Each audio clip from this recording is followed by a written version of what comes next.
नमस्कार बच्चों, आज हम करेंगे भूगोल कक्षा 11वीं का चैप्टर नंबर 7 भू आकृतियाँ और उनका विकास। इसमें हमने पहला पार्ट पढ़ लिया है। अब हम इस वीडियो में इसके अगले भाग को पढ़ेंगे। इससे पहले भाग में हमने पढ़ा है भू आकृतियाँ क्या होती हैं, भू आकृति क्रियाएं कौन सी हैं, भू आकृति कारक कौन से होते हैं, भू आकृतियों का निर्माण करने वाले कारक कौन से हैं, भू आकृतियों का विकास कैसे होता है और विकास की अवस्थाएं कौन कौन सी हैं। इसके बाद हमने भौतिक कारक नदी और उससे निर्मित शिलाकृतियों के बारे में पढ़ा है। अब आइए हम इससे आगे पढ़ते हैं भूमिगत जल, जो कि अगला भौतिक कारक है जो शिलाकृतियों का निर्माण करता है, उसके बारे में पढ़ते हैं। भूमिगत जल होता है भूमि के नीचे जो जल होता है उसी को हम भूमिगत जल कहते हैं। धरातल पर जो चट्टानें हैं अगर उनमें छिद्र हों या दरार हों तो वहाँ से धरातल का जल जो है वो रिसकर भूमि के नीचे चला जाता है और उसी जल को कहते हैं हम भूमिगत जल। भूमिगत जल धरातल के नीचे अपर्दन व निक्षेपण दो तरह की आकृतियों का निर्माण करता है और इससे बनी शिलाकृतियों को हम कहते हैं कास्ट शिलाकृतियाँ।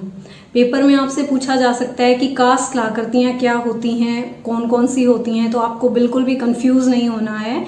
भूमिगत जल से बनने वाली शिलाकृतियों को ही हम कास्ट शिलाकृतियाँ कहते हैं।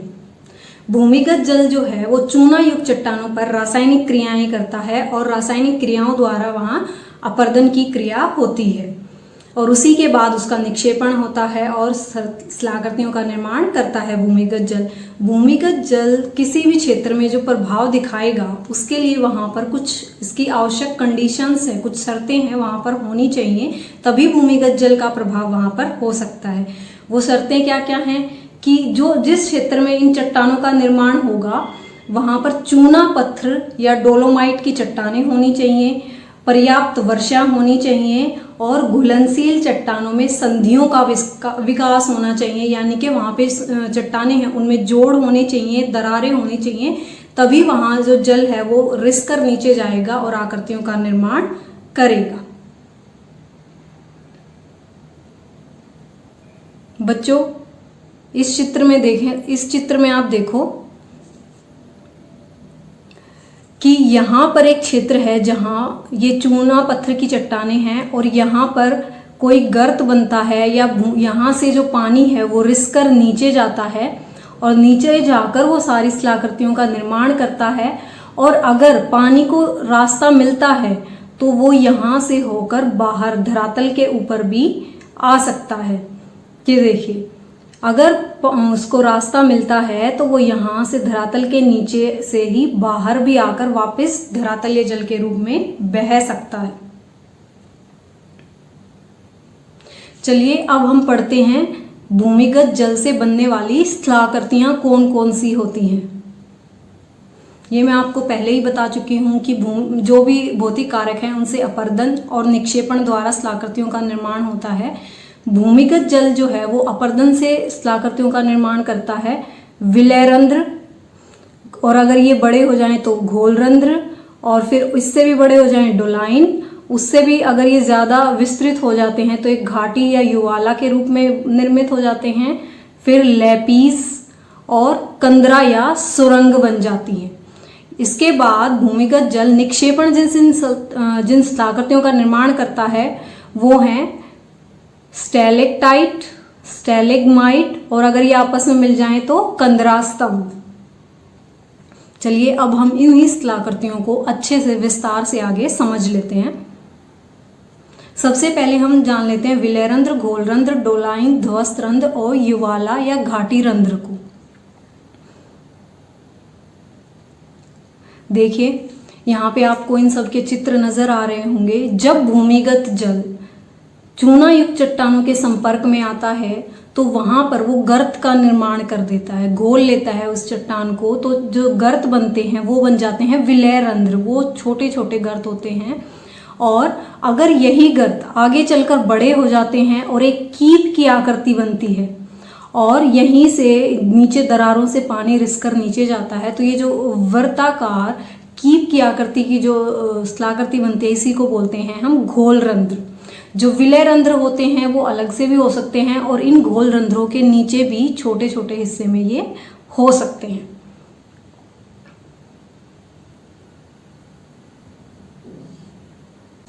चलिए बच्चों, अब हम पढ़ लेते हैं विलय रंध्र, गोल रंध्र, डोलाइन, ध्वस्त रंध्र और युवाला या घाटी रंध्र को। सबसे पहले जानते हैं हम विलय रंध्र क्या होते हैं। जब जो जल होता है वो चट्टानी जो चूना युक्त चट्टानों के संपर्क में आता है तो वहां पर वो एक गर्त का निर्माण कर देता है, उस वहां की चट्टान को घोलकर एक गर्त का निर्माण करता है, तो बनता है विलय रंध्र। और जब ये गर्त धीरे धीरे बड़े होते जाते हैं तो बन जाता है एक वृत्ताकार आकृति और यहीं से जल रिस कर नीचे जाता है, तो ये एक कीप की आकृति नजर आती है, इसी को बोलते हैं हम गोल रंध्र। इस चित्र में देखिए आप, यहां पर आपको छोटे छोटे गर्त दिखाई दे रहे होंगे। अगर ये छोटे छोटे गर्त जो हैं वो विलय रंध्र, अगर यही गर्त आपस में मिलते हैं और बड़े हो जाते हैं तो ये घोल रंध्र कहलाते हैं। और जब छोटे छोटे घोल रंध्र आपस में मिलते हैं, कई सारे घोल रंध्र आपस में मिलते हैं तो वो एक और बड़ी आकृति का निर्माण करते हैं, इसको हम कहते हैं डोलाइन। क्या कहेंगे इसको? डोलाइन। और अगर कई सारे डोलाइन आपस में मिल जाते हैं यानी उनका अपर्दन होता रहता है तो वो आसपास का क्षेत्र पूरा कट जाता है, तो एक बहुत ही विस्तृत घाटी या एक बड़े गर्त का निर्माण होता है, इसी को कहते हैं हम युवाला या घाटी रंध्र।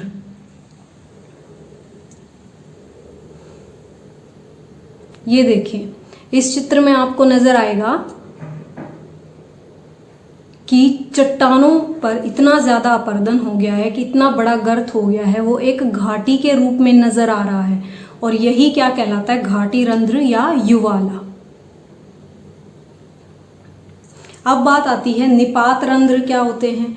जब घोल रंध्र हो, विलय रंध्र हो, डोलाइन हो तो इनकी जो छतें हैं, इनकी छत अगर टूट जाती है, यहाँ से पानी प्रवेश करता है, नीचे हल्की फुल्की गुफाएं बन जाती हैं और जब यहाँ की छत गिर कर टूट कर इसके नीचे ही गिरती है तो इसको बोलते हैं निपात रंध्र या ध्वस्त रंध्र। यहाँ पे आपने इन सबको जान लिया होगा कि विलय रंध्र, इसका विस्तृत रूप घोल रंध्र, इससे बड़ा डोलाइन और उससे भी बड़ा युवाला होता है। और अगर इनकी छत टूटती हैं तो ये क्या कहलाते हैं? ध्वस्त रंध्र। बच्चों, अब हम जान लेते हैं लैपीज और कंदरा सुरंग के बारे में। ये भी अपर्दन से बनने वाली स्थलाकृतियां हैं। जब भूमिगत जल ऐसे स्थानों पे होता है, ऐसे क्षेत्रों में होता है जहाँ पे कोमल और कठोर चट्टानें साथ में होती हैं और उनके बीच जो दरारें होती हैं वहाँ से जल प्रवेश करता है और वो कोमल चट्टानों का अपर्दन कर देता है और एक बहुत बड़े गर्त का निर्माण हो जाता है। और उस बड़े गर्त या विस्तृत क्षेत्र में जो कठोर चट्टानें हैं वो एक नुकीले स्तंभ की भांति खड़ी रह जाती हैं, तो ये स्थलाकृति जो बनती है क्या कहलाती है? लैपीज। इस चित्र में आप देखिए, इसमें आपको जो नज़ारा नज़र आ रहा है इसमें क्या है? जो कोमल चट्टानें हैं वो यहाँ से कटाव हो चुका है उनका, और कुछ जो कठोर चट्टानें थी वो स्तंभ के रूप में, नुकीले स्तंभ के रूप में यहाँ पे खड़ी आपको नज़र आ रही हैं, इसी को बोलते हैं लैपीज। अब देख लेते हैं कंदरा और सुरंग को।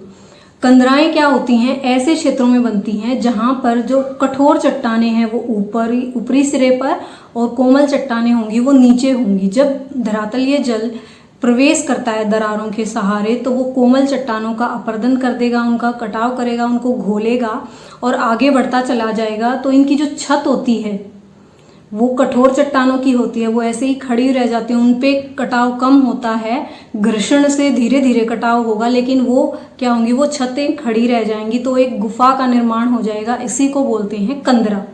और सुरंग क्या होती है? सुरंग भी ऐसे ही तंग रास्ते होते हैं जहाँ से जल जो है वो भूमि के अंदर प्रवेश करता है और आगे बढ़ जाता है। कंदरा और सुरंग में फ़र्क क्या होता है कि कंदरा में एक ही द्वार होगा, एक ही रास्ता होगा पानी के जाने का, लेकिन सुरंग में क्या होता है? पानी जो है वो आर पार चला जाता है, एक रास्ते से वो अंदर जाता है और दूसरे रास्ते से वो बाहर निकल जाता है, तो यही क्या कहलाती हैं? सुरंग।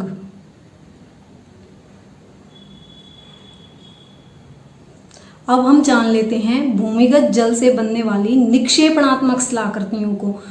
भूमिगत जल जो है वो अपने साथ चूना या कुछ कण बहाकर लेके जाता है, वो उनका कहीं ना कहीं जमाव भी करता है और शिलाकृतियों का निर्माण करता है। इसमें जितनी भी शिलाकृतियाँ हैं वो गुफाओं में निर्मित होती हैं। इसमें सबसे पहले जो शिलाकृति बनती है स्टैलेक्टाइट। जब भूमिगत जल कंदराओं की छतों से टपकता है, बूंद के रूप में नीचे टपकता है, तो कुछ बूंदें जो हैं वो गुफा की छत के साथ लटकी रह जाती हैं और उसमें जो पानी होता है वो वाष्पीकरण, वहाँ गर्मी जो होती है उससे वाष्पीकरण से वो पानी उड़ जाएगा, वो जल भाप के रूप में वाष्पित हो जाता है और वहाँ पर वो जो जल के अंदर चूने की मात्रा थी वो छत से लटकी रह जाएगी और धीरे धीरे ये आकृति नीचे की तरफ बढ़ती चली जाएगी और एक नुकीली आकृति का निर्माण हो जाएगा। इसी को बोलते हैं हम स्टैलेक्टाइट। और जो भूमिगत जल है वो गुफाओं में छत से नीचे टपकता है और इसके तल पर टपकता है, तो वो जल की बूंदें यहाँ भी सेम प्रोसेस होगी। जो पानी है वो वाष्पित हो जाएगा और जो चूना है वो उसमें जमता रहेगा और ऊपर की तरफ बढ़ना शुरू हो जाएगा। ये कहलाएगा स्टैलेगमाइट, ये कहलाएगा स्टैलेगमाइट। अब जब ये दोनों आपस में मिलते हैं, स्टैलेक्टाइट और स्टैलेगमाइट जब आपस में मिल जाते हैं, जब आपस में मिलते हैं तो क्या बनाते हैं, ये एक स्तंभ का निर्माण करते हैं। इसी को बोलते हैं हम कंदरा स्तंभ। ये देखिए इस चित्र में, यहाँ पर इस चित्र में आपको स्टैलेक्टाइट, स्टैलेगमाइट और जब ये आपस में जुड़ जाते हैं तो कंदरा स्तंभ नजर आ रहे हैं। इसको याद करने में आपको कंफ्यूज नहीं होना है। जो छत से बूंदें लटक जाएंगी वो स्टैलेक्टाइट का निर्माण करेंगी और जो नीचे हैं वो स्टैलेगमाइट का निर्माण करेंगी। चलिए बच्चों, अब इससे आगे हम पढ़ते हैं हवा या वायु के कार्य और उससे बनने वाली शिलाकृतियों के बारे में। पवन जो है वो ऐसे क्षेत्रों में कार्य करती है जो शुष्क हों या अर्ध शुष्क क्षेत्र हों, वहाँ पर ये महत्वपूर्ण एक कारक बन जाती है अपर्दन का और शिलाकृतियों के निर्माण का। पवन जो है वो अपवाहन और घर्षण से अपर्दन करती है। अपवाहन में क्या करती है, वो छोटे छोटे कणों को अपने साथ उड़ाती है और जब ये छोटे छोटे कण उसके साथ उड़ते हैं तो ये एक औजार की तरह वहाँ पे उन चट्टानों का कटाव करते रहेंगे। इसी को बोलते हैं हम घर्षण क्रिया। और इस तरह अपवाहन और घर्षण से हवा जो है वो अपर्दन क्रिया करती रहेगी। मरुस्थलों में बालू घर्षण होता है जिससे अपर्दनात्मक शिलाकृतियों का निर्माण होता है। मरुस्थल में भौतिक और रासायनिक दोनों ही अपक्षय होते हैं और ये दोनों प्रभावित करते हैं वहाँ की शिलाकृतियों को। और वायु जो है वो अपने वेग से, उसका जितना ज़्यादा वेग होगा, जितनी ज़्यादा तेज़ी से हवा बहेगी, उतने ही वो रेत बजरी को अपने साथ बहा कर ले जाएगी और कहीं ना कहीं जाके उनका निक्षेप भी कर देगी। तो निक्षेप से भी शिलाकृतियों का निर्माण हो जाएगा। मरुस्थलों में वृत्तसरण, रेतीले क्षेत्रों में वृत्तसरण और प्रवाहित जल भी आकृतियों का निर्माण करते हैं, लेकिन वहाँ पर हवा जो है वो ज़्यादा प्रभावशाली रहेगी। वो ये इन क्रियाओं से प्रवाहित जल और वृत्तसरण से जो भी अपक्षय या अपर्दन होगा उसको वो बहाकर आगे ले जाएगी। तो ये दोनों जो कारक रहेंगे, वृत्तसरण और प्रवाहित जल, इसके सहायक के रूप में ऐसे क्षेत्रों में काम करते रहेंगे। अब वायु जो है शिलाकृतियों का निर्माण करेगी, वो चट्टानों की प्रकृति पर, उनकी आकृति पर, वायु की गति कैसी है, उसकी दिशा कैसी है, इसके ऊपर ये शिलाकृतियाँ बहुत निर्भर करती हैं। चलिए अब हम वायु से निर्मित शिलाकृतियों को पढ़ लेते हैं। अपर्दनात्मक शिलाकृतियाँ कौन सी बनेंगी?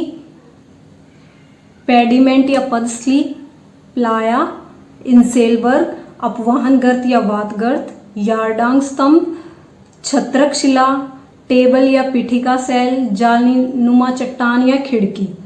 अब निक्षेपण से जो शिलाकृतियाँ बनेंगी वो हैं बालू के टिब्बे, पैराबोलिक, सीफ, अनुदैर्घ्य टिब्बे और अनुप्रस्थ टिब्बे। इस चित्र में आपको हवा से निर्मित सभी आकृतियाँ नज़र आ रही होंगी। इसमें आइए अब हम इन्हीं शिलाकृतियों को अच्छे से जान लेते हैं कि कैसे बनती हैं और कहाँ पर ये बनती हैं। चलिए अब हम पेडिमेंट, पदस्ली, इंसेलबर्ग और प्लाया के बारे में जान लेते हैं।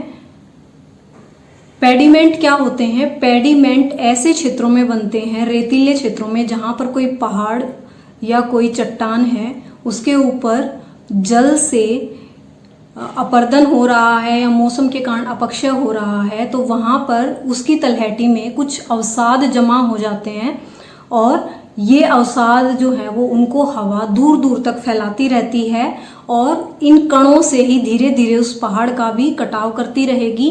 तो क्या होगा, दूर दूर तक जो रेतीला मैदान बन जाएगा अवसाद का, उसी को बोलते हैं पेडिमेंट या पदस्ली। अब इस चित्र में आपको नजर आ रहा होगा कि यहाँ पर जलोढ़ पंख का निर्माण होगा और धीरे धीरे कटाव के कारण ये पहाड़ जो है ये पीछे की तरफ हटता जा रहा है और इस पंख से दूर दूर तक रेत उड़कर एक आकृति बनती जा रही है। इसमें देखिए यहाँ पर एक कम ढलान वाले क्षेत्र का निर्माण हो रहा है। जो पहाड़ है वो और भी पीछे की तरफ हट गया है। यहाँ पे जल अपना कार्य कर रहा होता है और हवा भी इसके साथ उसके जलोढ़ पंख के अवसाद को दूर दूर तक फैलाती है और चट्टानों का भी कटाव करती रहती है। तो ये एक विस्तृत रेतीला मैदान बन जाता है अवसाद का, इसी को बोलते हैं हम पेडिमेंट। कहाँ बनता है ये? रेतीले या मरुस्थलीय क्षेत्र में।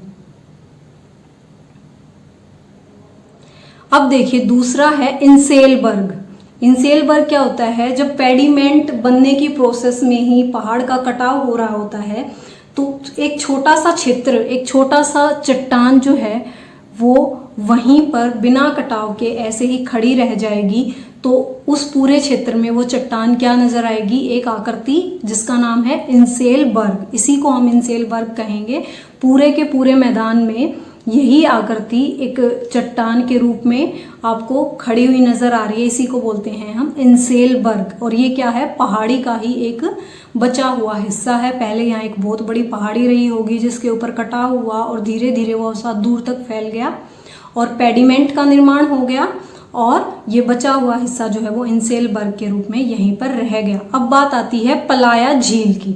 इस चित्र में देखिए आप, इसमें दोनों तरफ जो है वो पहाड़ हैं। यहाँ पे कटाव होने से इस क्षेत्र में यहाँ तक जो है वो पेडिमेंट का निर्माण हो गया और इसके बीच वाला जो हिस्सा है वो गर्त, उसमें अगर बारिश के कारण या यहाँ से जो जल धाराएं कभी कभी बहती हैं उनका जल इसमें आ जाता है तो क्या बन जाता है? एक झील का निर्माण हो जाता है और इसी झील को हम कहते हैं प्लाया झील। जैसे राजस्थान में जो सांभर झील है वो प्लाया झील का ही एग्जाम्पल है। इस प्लाया झील के बनने के लिए कंडीशन क्या है कि इसके दोनों तरफ जो है वो पर्वत, अगर छोटे छोटे पर्वत हों तो और उनका अपरदन होता रहता हो और धीरे धीरे क्या है वहाँ एक पेडिमेंट का निर्माण हो जाए और उसके बीच में गर्त बने और उसमें अगर बारिश का पानी आ जाए तो ही प्लाया का निर्माण हो सकता है। चलिए अब इससे आगे हम यारडांग स्तंभ, जालीनुमा चट्टान और पवन खिड़की के बारे में पढ़ लेते हैं। ये भी अपरदन से बनने वाली शिलाकृतियाँ हैं। यारडांग जो है वो एक ऐसी आकृति बनेगी, ऐसी चट्टानों पर बनेगी जहाँ पर कोमल और कठोर चट्टानें साथ में होंगी। रेगिस्तान में, रेतीले क्षेत्र में, वहाँ पर हवा जो है वो कोमल चट्टानों का धीरे धीरे अपरदन कर देगी और जो कठोर चट्टानें हैं वो वहीं पर नुकीली आकृति के रूप में खड़ी रह जाएंगी। इसको बोलते हैं हम यारडांग। ये देखिए यहाँ पर जो बीच वाला हिस्सा है यहाँ की चट्टानों का अपरदन हो गया, ये कोमल चट्टानें होंगी और जो कठोर चट्टानें हैं वो यहाँ ऐसे ही रह गई, तो इसको बोलते हैं हम यारडांग। हमने भूमिगत जल से लैपीज पढ़ा था। लैपीज और यारडांग दोनों ही एक जैसी लगेंगी आपको, लेकिन इनका फर्क ये है कि वो भूमिगत जल से निर्मित होती हैं लैपीज, और यारडांग जो हैं वो हवा के द्वारा रेतीले क्षेत्र में निर्मित होती हैं। अब बात आती है स्तंभ की। स्तंभ भी ऐसे ही बनते हैं कि कटाव होता रहता है चट्टानों के ऊपर। नीचे वाली जो चट्टानें होंगी वो थोड़ी कोमल होंगी और ऊपर का हिस्सा थोड़ा सा कठोर होगा, तो नीचे का अपरदन होता रहेगा और ऊपर वाली चट्टान उसके ऊपर स्थित रहेगी, तो वो एक स्तंभ की भांति नजर आएगी। इस चित्र में देखिए, ये यहाँ पर आपको एक अलग से ही एक पिलर जैसा नजर आ रहा है। ये क्या है? स्तंभ है। इसके बाद जालीनुमा चट्टान है। इस चित्र में देखिए आप, हवा जो है उसके साथ छोटे छोटे रेत के कण, धूल कण, कंकड़, बजरी, जितना वो अपने साथ उड़ा कर ले जा सकती है कुछ मीटर की हाइट तक, वो उड़ाती है उसको। और यही जो कण होते हैं वो आसपास की जो अवसादी चट्टानें हैं या कोमल चट्टानें हैं उनको घिसते रहते हैं।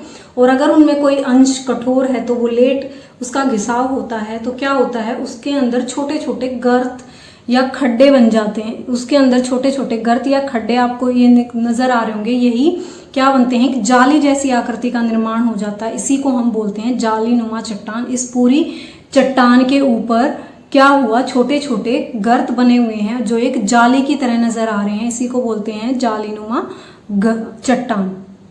अब बात आती है पवन खिड़की की। जो पवन से जिस खिड़की का निर्माण होगा वही पवन खिड़की कहलाएगी। जो जालीनुमा चट्टान बन रही है, ऐसी ही जो पवन अपना कार्य करती रहती है, तो जो गर्त बनाती है किसी चट्टान में, अगर वो आर पार हो जाए, अगर उसमें आर पार दिखना आरंभ हो जाए, पवन इतना अपर्दन कर दे कि उसमें से आर पार जाया भी जा सकता है, तो वो क्या बन जाएगी, एक खिड़की हो जाएगी। खिड़की क्या होती है, एक जगह से दूसरी जगह देखने का रास्ता ही तो है। तो क्या बनाती है, पवन एक खिड़की का निर्माण कर देती है चट्टानों के ऊपर। चलिए अब इससे आगे हम पढ़ लेते हैं अपवाहन गर्त, केव्स, छत्रक शिला और पीठिका सेल को। ये भी पवन द्वारा अपर्दन से निर्मित शिलाकृतियां हैं। जब हवा रेतीले क्षेत्र में बहुत तेज गति से बहती है तो क्या होगा, वहां पर वो एक क्षेत्र का रेत अपने साथ उड़ाएगी और दूसरे क्षेत्र में जाके डाल देगी। जहां से उसने उस रेत को उठाया है वहां पर एक गर्त का निर्माण हो जाएगा, एक खड्डे का निर्माण हो जाएगा। इसी को क्या बोलते हैं हम, अपवाहन गर्त। यानी कि वहां से पवन वहां उस रेत को उड़ा कर ले गई तो एक गर्त का निर्माण हो गया। अब बात आती है केव्स की। धीरे धीरे इन गर्तों में जो है वो ये गहरी होने शुरू हो जाते हैं, तो एक गुफा जैसी आकृति का निर्माण हो जाता है। इसी को बोलते हैं हम केव्स। अब बात आती है छत्रक शिला की। छत्रक शिला कैसे बनेगी, रेतीले क्षेत्रों में जब ऐसी चट्टानें हों जहाँ पे नीचे थोड़ी कोमल और ऊपर का हिस्से वाली जो चट्टान है वो उससे थोड़ी कठोर हो, तो नीचे की चट्टान का जो है वो कटाव ज़्यादा हो जाएगा और ऊपर वाले हिस्से का कटाव कम होगा। लेकिन धीरे धीरे उसका भी कटाव होता रहेगा, उसमें घर्षण से उसका कटाव होता रहेगा। तो क्या होगा, एक ऐसी आकृति का निर्माण हो जाएगा जो कि हमें छतरी के समान नजर आएगी, या इंग्लिश में इसका नाम है मशरूम रोक। एक मशरूम की जैसी आकृति बन जाती है, तो इसी को हम बोलते हैं छत्रक शिला या मशरूम रोक। अब देखिए टेबल या पीठिका सेल। टेबल क्या होता है, एक मेज की तरह आकृति बनती है। जब रेतीले क्षेत्रों में हवा आसपास की चट्टानों को अपर्दन द्वारा उड़ा कर ले जाती है उनको, तो एक बीच में कोई कठोर चट्टान है वो एक सपाट आकृति में वहीं पे खड़ी रह जाती है। इसको क्या बोलेंगे हम, मेज या पीठिका सेल। इसमें देखिए यहाँ पे क्या किया, पवन के अपर्दन कार्य के कारण एक सपाट आकृति जिसका ऊपरी हिस्सा जो है वो बिल्कुल सपाट है और आसपास की चट्टानों का अपर्दन हो गया, तो क्या बन गई, मेज। और अगर ये बहुत बड़ी दूर दूर तक फैली हुई है सपाट हिस्से वाला, तो इसको हम पठार बोल देते हैं। और अगर ये छोटी रह जाती हैं, ये छोटी छोटी आकृतियां बनती हैं सपाट वाली, तो इसको हम बूटी भी बोल देते हैं। चलिए इतना हमने पढ़ा है। अब इससे आगे हम इस रेत के कारण जो निक्षेपण से आकृतियां बनती हैं उनको और पढ़ लेते हैं। इसमें क्या बनेंगे, टिब्बे बनेंगे, बालू के टिब्बे बनेंगे। इनकी आकृतियां अलग अलग होंगी, इसीलिए इनके नाम अलग अलग हो जाएंगे। लेकिन जो ये आकृतियां हैं क्या है, ये एक टिब्बे का ही रूप है। जब रेतीले क्षेत्रों में, मरुस्थलों में हवा जो है वो बहुत तेज गति से चलती है, तो वो वहाँ के रेत को उड़ाती रहती है अपने साथ, और उसके रास्ते में, अगर हवा के रास्ते में कोई भी ऐसी रुकावट आ गई जिससे वो उसको नहीं उठा के ले जा पा रही, तो वो उसका वहीं पे जमाव करना शुरू कर देती है, तो इन टिब्बों का निर्माण होता है। इन्हीं को हम बालू के टिब्बे कहते हैं।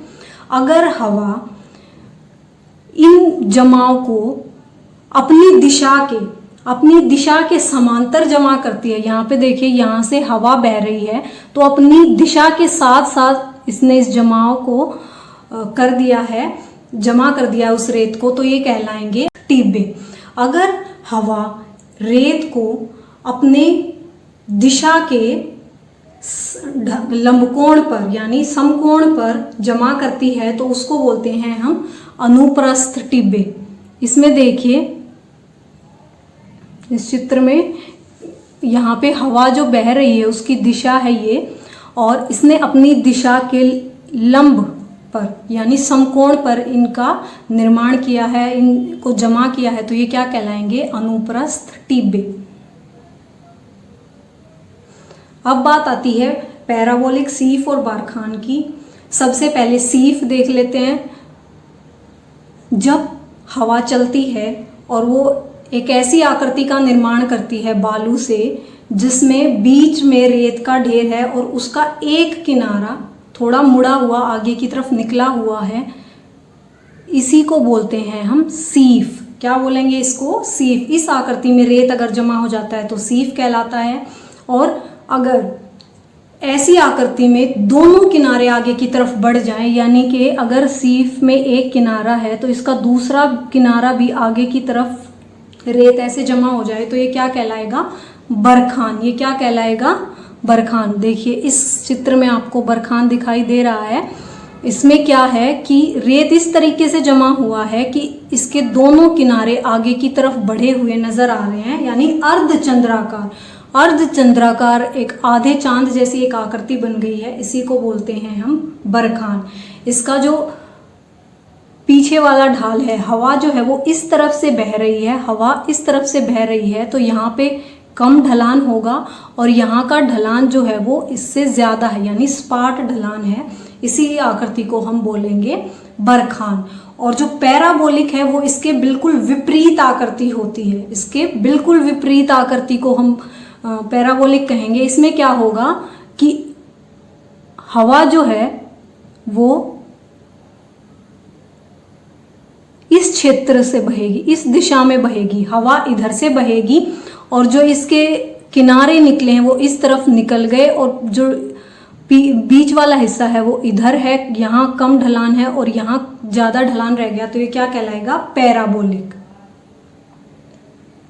बरखान और पैराबोलिक एक दूसरे से विपरीत होते हैं। हवा ऐसे बहती है और अगर किनारे इस तरफ निकले हुए हों तो ये क्या कहलाएगा? पैराबोलिक। और अगर हवा इस डायरेक्शन में बह रही है और ये किनारे इस तरफ से निकले हों तो ये क्या कहलाएगा? बरखान। बच्चों, आज के वीडियो में हमने भूमिगत जल और हवा से निर्मित जो शिलाकृतियाँ होती हैं उनके बारे में और इनके कार्य के बारे में पढ़ा है। अब आप अच्छे से नदी, भूमिगत जल और पवन से निर्मित शिलाकृतियों के बारे में रिवाइज कीजिए। इस चैप्टर का जो अगला भाग होगा, जो अगली वीडियो होगी, उसमें हम हिमनदी और समुद्री लहरों से बनने वाली शिलाकृतियों के बारे में पढ़ेंगे। भूमिगत जल और हवा से निर्मित शिलाकृतियों के क्वेश्चन भी उसमें हम डिस्कस करेंगे। तब तक के लिए आप खुश रहिए, स्वस्थ रहिए, पढ़ते रहिए और आगे बढ़ते रहिए। धन्यवाद।